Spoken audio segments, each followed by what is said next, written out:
We're going to go through some numbers and teach you how to do sort of some cash flow analysis and kind of give you the real reason, showing you like from a numerical standpoint why real estate is so great. And then afterwards, like I was saying to Rita and her wonderful son Mark, that this is all about you guys. So you have any questions, we're here to answer them and help. It's not the same as the panel that we saw you at last week. Was it 2 weeks ago? Yeah, not too much. That's more information and stuff about happenings in the community.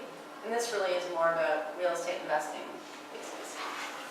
So I'll go in a bit about ourselves. We're Monica and Vaughn Jasnik. We're real estate investment specialists and wealth builders. And we're owners of real property investments, helping real people build real wealth through real estate. So basically our story goes that 13 years ago we had our first son.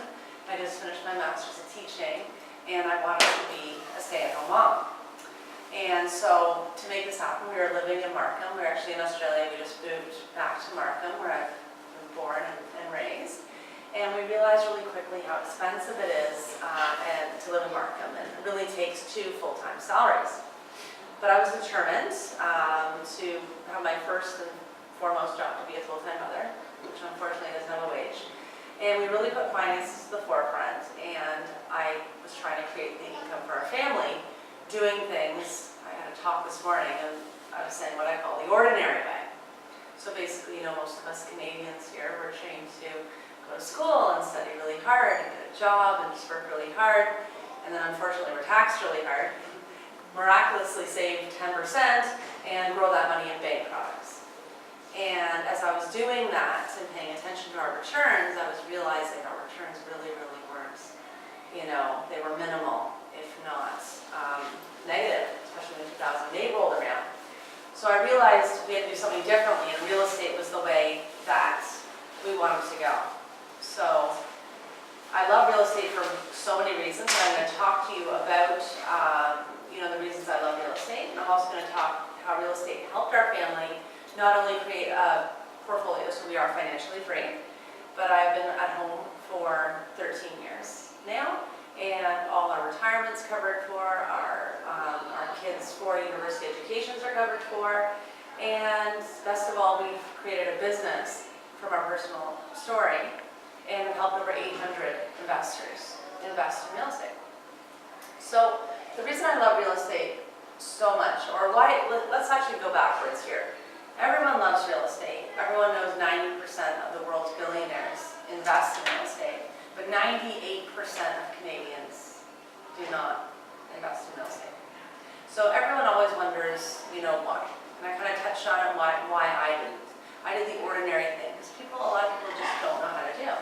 But you do get to a point where you realize, you know, the definition of insanity is doing the same thing over and over again and expecting a different result. And you will get to a point where you want to invest in real estate. It might be where some of you are right now.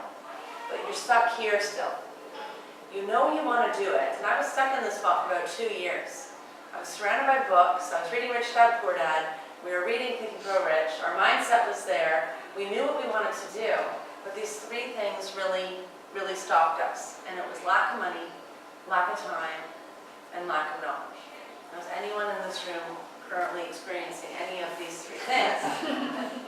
How many for you is it lack of money, did you feel?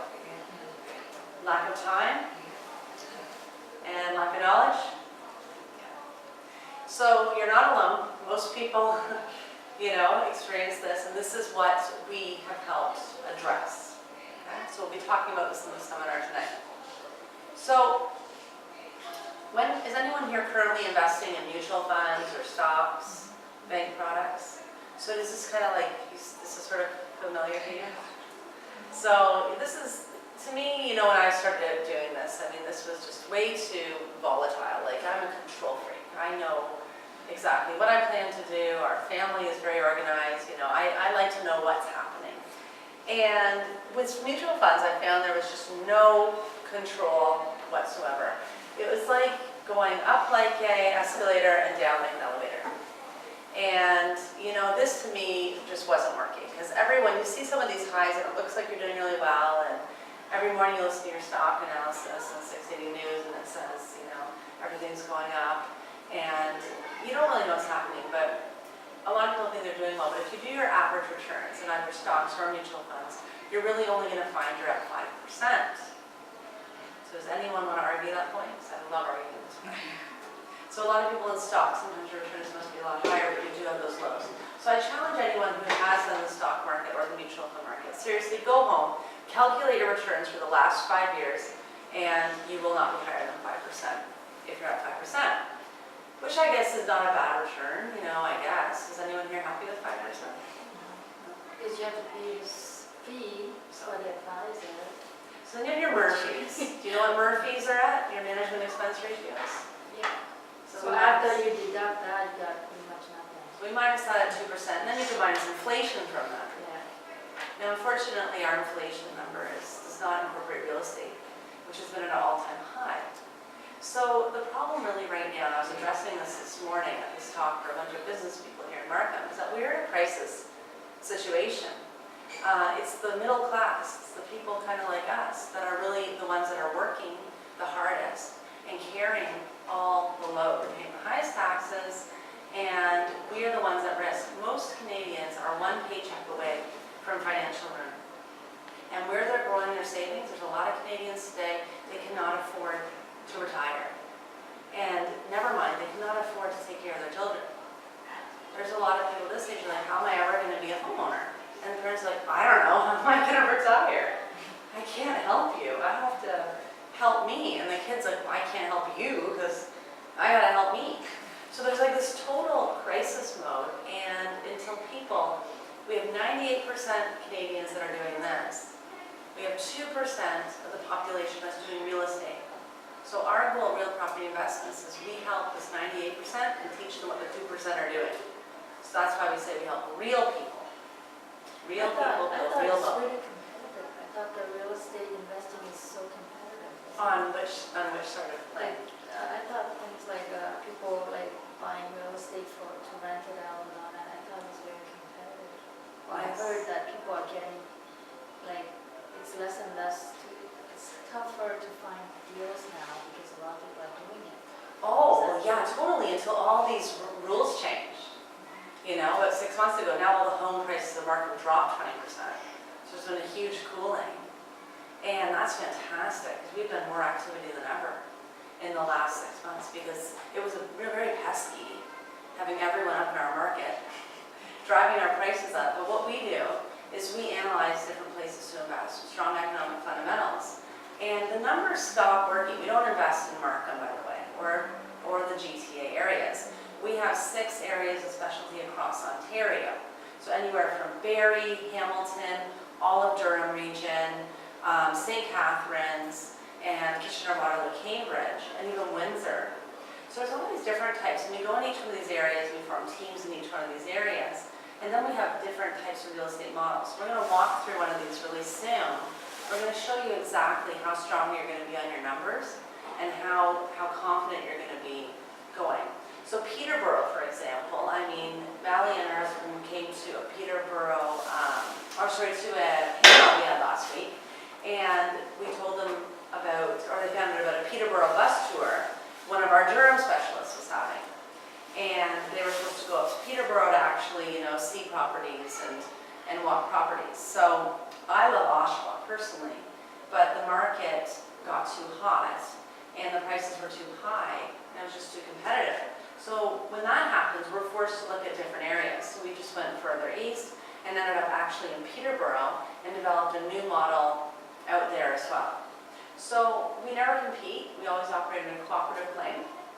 And the benefit of working with a professional is it's our job to work in any market condition and to be able to take our investors, help them with their portfolio, and help them pivot, stop, and, you know, move forward. I mean, we interviewed on our television show, we interviewed Don Campbell, who's Canada's leading analyst, and of RAIN. Do you guys know RAIN, the real estate investment network? You heard of it? So Google Don Campbell, he's amazing, he knows everything about trends. And he's been investing since 1985. So he was investing when mortgage rates were 18%. You know, he's invested in every market. So your job as investors are to be able to operate in every single market. So we don't stop, we just pivot and change. So we'll teach you some tips tonight, how you'll be confident investors and you'll be able to plan accordingly and then really be able to invest in any market condition. So long story short, I stopped doing that and started doing this. And this is why I really don't like the mutual funds. But this is why I love real estate so much. Leverage. If you want to buy $100,000 of mutual funds, how much do you have to spend?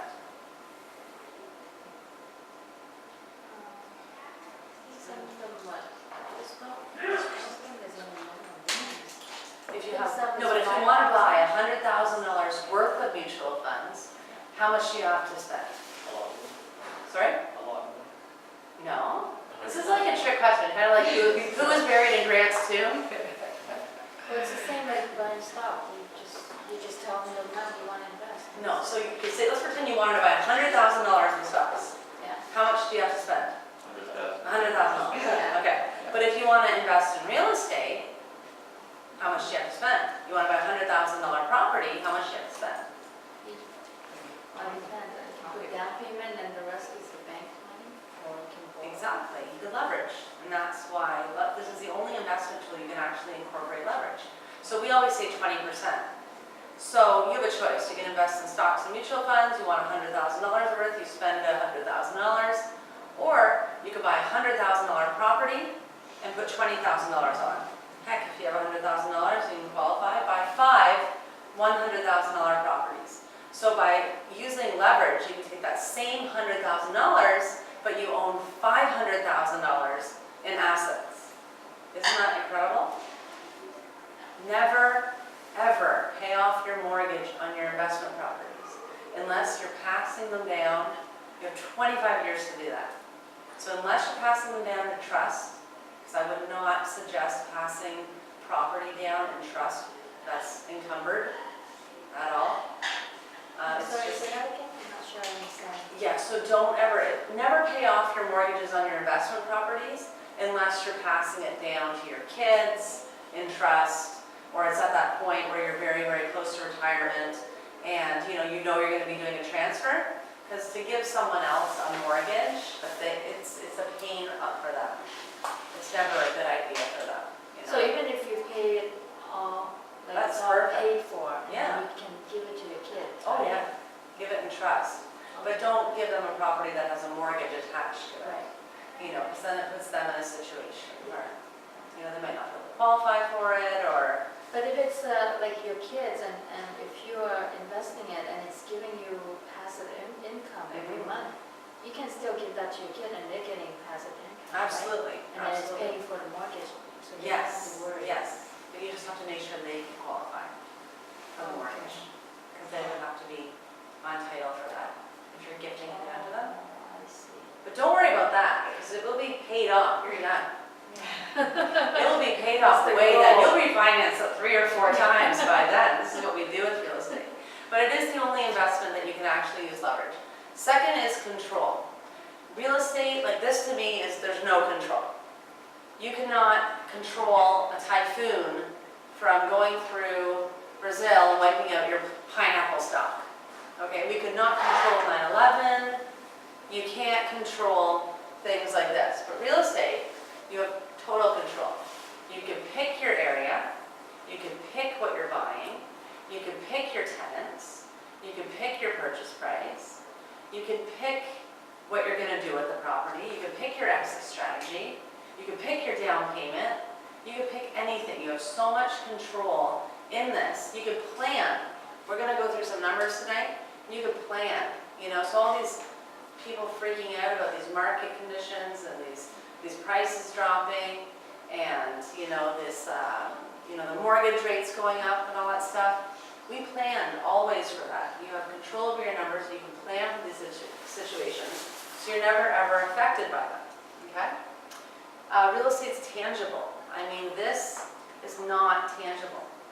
This is a blip on your computer screen. This does not exist. Your house exists. You can touch it, feel it, taste it if you really want. Drive past it. You know it's physically there, and it always will be there because people always need a place to live. So people are always going to need real estate. They might not always need Apple, you know, or Starbucks, or watches. You know, no one wears watches anymore. Like, those things they might not need, but houses, I mean, it's one of the hierarchy of needs. Maslow's hierarchy of needs, shelter. So we always need places to live. So we're going to walk through a real example of one of our legal duplex models. Now, the reason we don't invest in America is obviously because of the price. It just doesn't make sense. When a house costs a lot of money and the income is not going to exceed the expenses, this is not a good investment. So we're doing an example of a house at $375,000, and yes, these actually do exist, which is really exciting. There's a lot of places in Ontario. We're buying homes. You know, this is kind of the middle mark. This model will actually work up to $500,000, and sometimes it starts as low as $250,000 if you put some sweat equity in. So we compromise at the $375,000 mark. You can still get property, so it's a very generalized example here. So you want to buy this house, $375,000. You have to minus all your expenses, like we were talking about earlier. So you're going to put 20% down. And this is going to be $75,000. Kind of a lot of money, right? Then there's more. You have to pay your lawyer, your home inspection, your appraisal, your land transfer tax, all these expenses. $81,000 you're going to need to buy this $375,000 property. Is anyone a little bit intimidated by that number? I was. I was very intimidated by that number. Because most of us don't have that in the bank. Exactly. I mean, who has $81,000 just lying around, right? So we're going to do real estate 101. This is basic as we can get here, okay? So we're going to buy this house. We're going to keep it for 5 years, and then we're going to sell it. Nothing fancy, right? It's very basic. So, for 5 years, we're going to keep this house, and we're going to have it appreciate at 5% appreciation. Okay, that means every year it's going to go up in value 5%. So can anyone tell me the value, what's been the appreciation of Markham the last 2 years for this big drop? Maybe close to 20%, 23%. 26 to 30%. Astronomically high. Never ever put that into your equation. If you see that happening, it's just kind of one of those bonuses that you're going through. So even on what I was telling you when we interviewed Don Campbell, he does his appreciation anywhere from 3 to 5%. And that's the historic norm, and that's how you have to do your calculations. Okay, so no matter what's happening in the market, otherwise you're going to get caught like all these people who thought the market's just going to go up and up and up, you know, and they thought this housing bubble is just going to last forever. And now it's going to take quite a while for the market to recover after these changes. So, even with just this $375,000 home, even after just holding it for 5 years, it's now $478,000. It's pretty good, huh? And that's at a very conservative 5% a year. So now we're going to sell it. Okay, we're going to sell it for $478,000. So we have to minus the mortgage paydowns. This is the beauty of buy and hold. You have these two secret weapons going on the whole time you're holding your property. You have your appreciation and you have your mortgage paydown. So now your mortgage is $267,000. We're going to pay the real estate agent 5%, so we're going to give them $23,000. We're going to pay our lawyer. Let's pretend there's a discharge fee for the mortgage. Your initial down payment in closing, that's you're going to pay yourself back your $81,000. And you're still going to come out with an extra $103,000. How great is that? Is that pretty good? So if you look at that, that's over $20,000 a year. This is a 26% cash-on-cash return. A lot better than that 5% we were talking about earlier, right? So, you guys want more of those? I have a question because does Canada have the same rule as the state, you know, where there's a depreciation, are you allowed to deduct depreciation? 2%. Or will you allow? Your total ROI, this is your cash-on-cash return. So if you want to do your total ROI, you'd be even higher.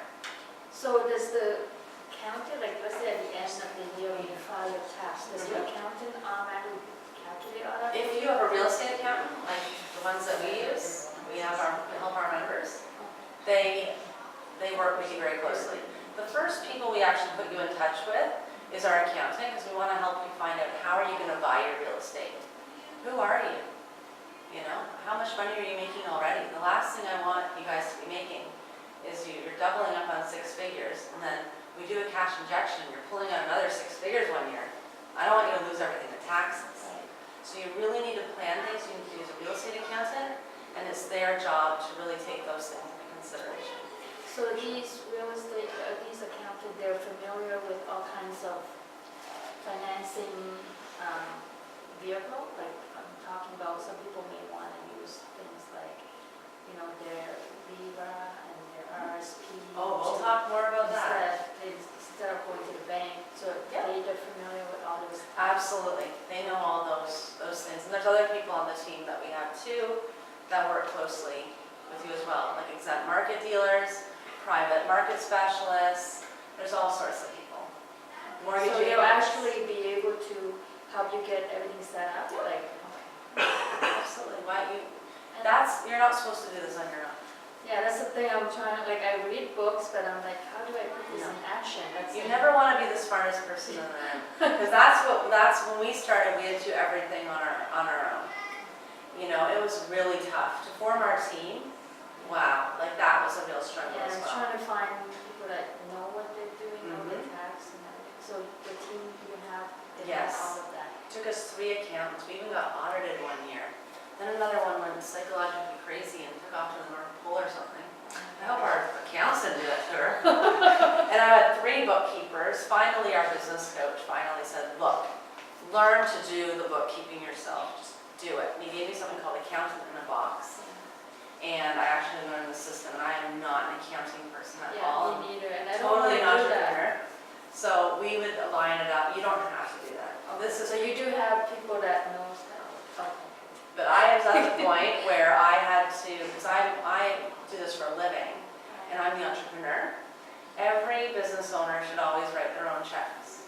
I don't want you to be a full-time investment specialist like me, or a full-time investor. I want you to be someone who does their job that they love, and does the things that you love to do, and you just have more time and more freedom in your life, and a great portfolio.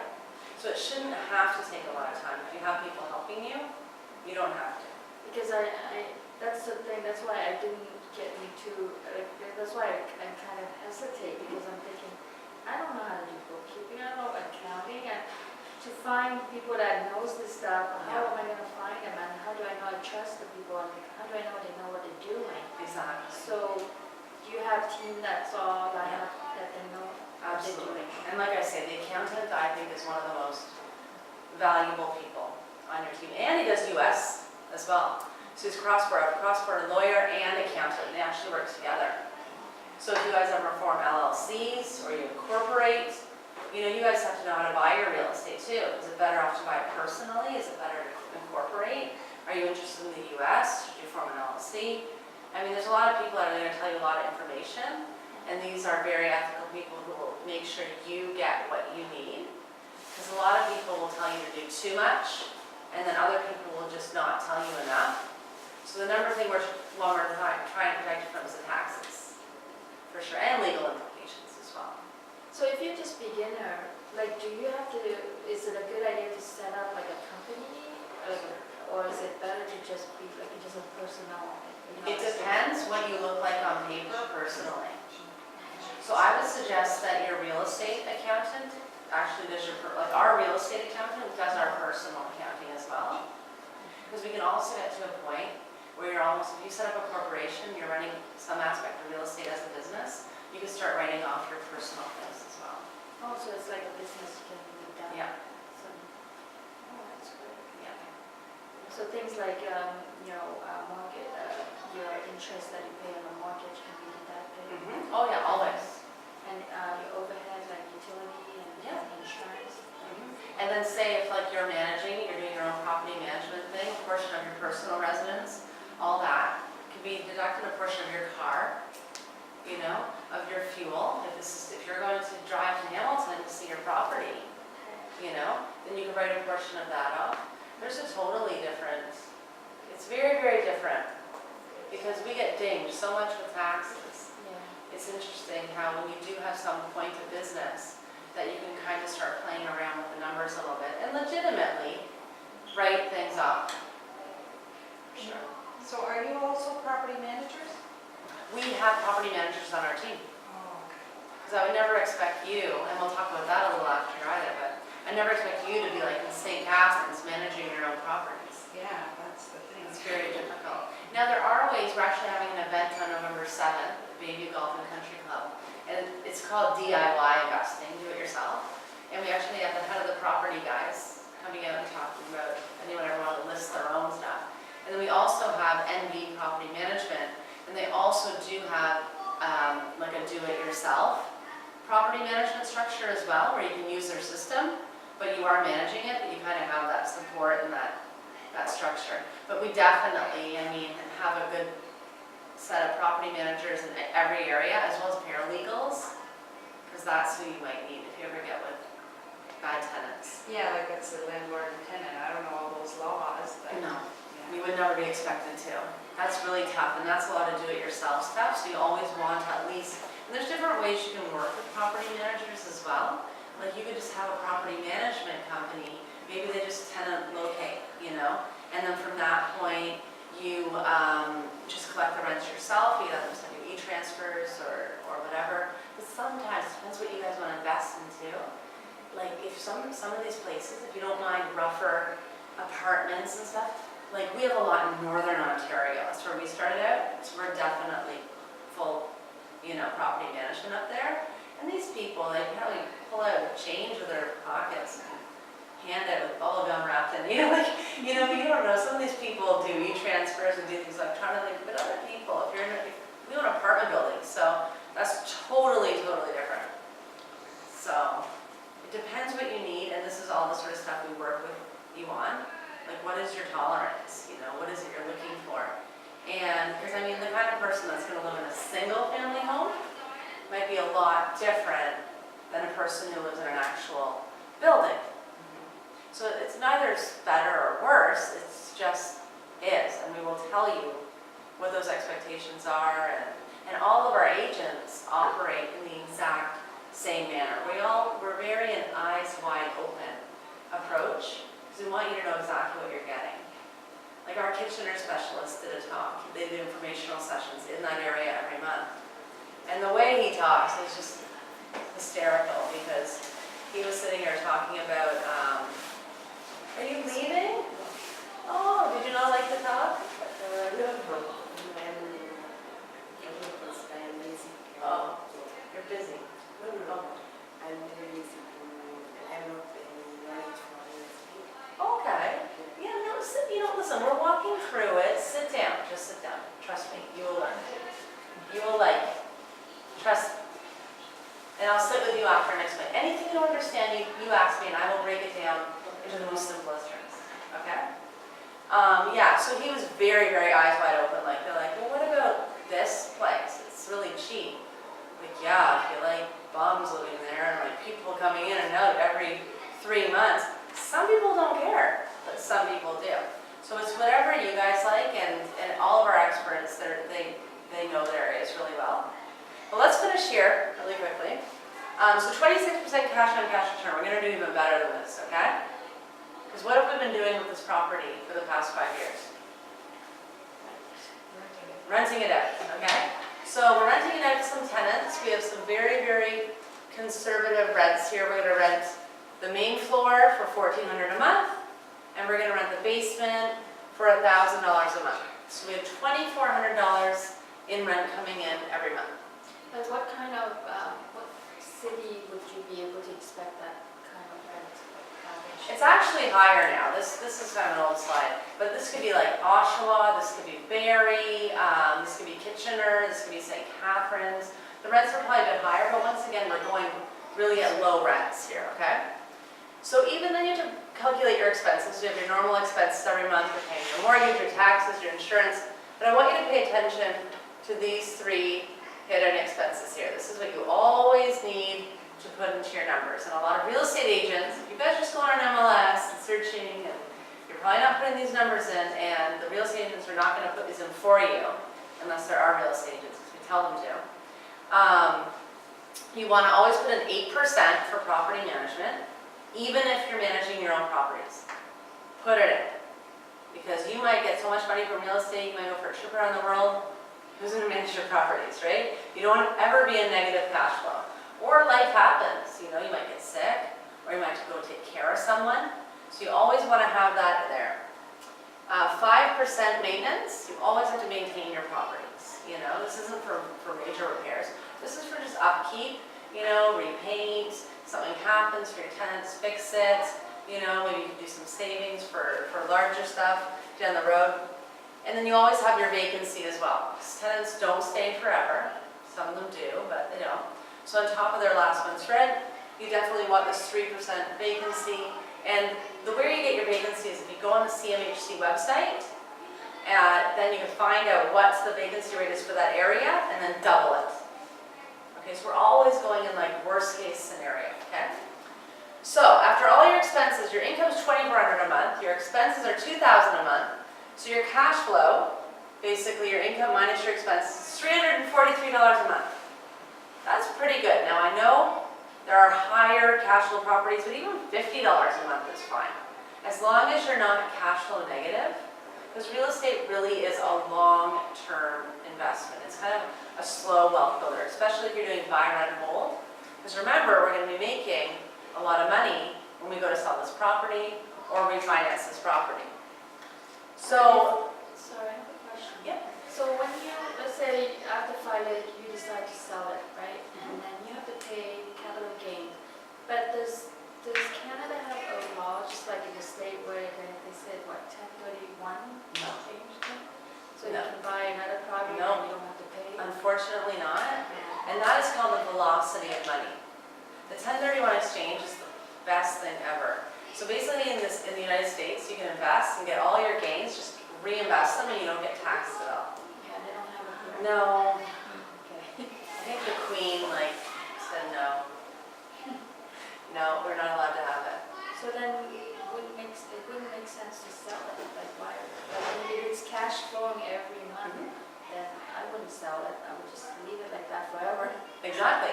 So, but let's pretend you want to, because you want your, now look at the total amount of money now, okay? So let's pretend it's junior's year to go to university, and you have triplets, and they're all going out at the same time. You might need that money, okay? So you have your cash flow, your $20,000, your profit of $103,000, your total ROI, you're now at $124,000. This is now 30% cash-on-cash return. Is that not incredible?